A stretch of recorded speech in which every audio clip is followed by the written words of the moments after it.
Sur une coupe transversale du coude, on peut visualiser l'extrémité distale de l'humérus, recouverte sur sa face antérieure et postérieure par du cartilage.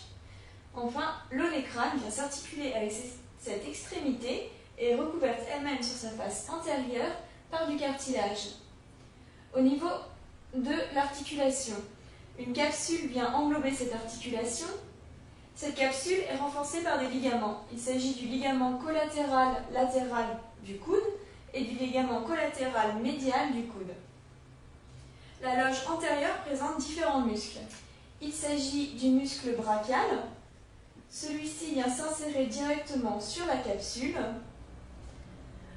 Plus dans la partie médiale, le muscle fléchisseur ulnaire du carpe.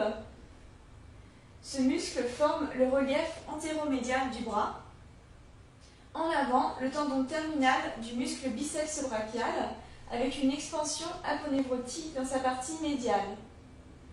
La loge latérale est-elle formée par le muscle brachioradial qui forme le relief antérolatéral du bras, puis le muscle long extenseur radial du carpe, et on peut noter ici le tendon du muscle court extenseur radial du carpe.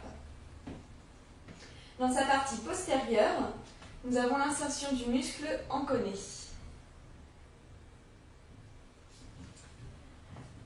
La partie postérieure de l'olecrâne porte l'insertion du tendon terminal du muscle triceps brachial. Au niveau de la vascularisation, nous avons en avant l'artère brachiale. Cette artère brachiale est accompagnée par deux veines.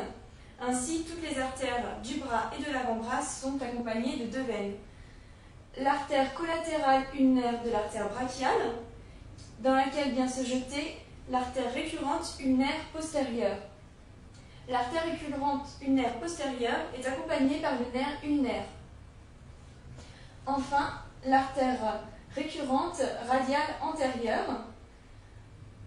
On voit deux petits rameaux nerveux qui correspondent à la division du nerf radial en une branche antérieure sensitive et une branche postérieure motrice. En avant de l'aponévrose viennent se placer des veines. Il s'agit de la veine céphalique dans la partie médiane, de la veine médiane en avant et de la veine basilique au niveau de l'aponévrose latérale.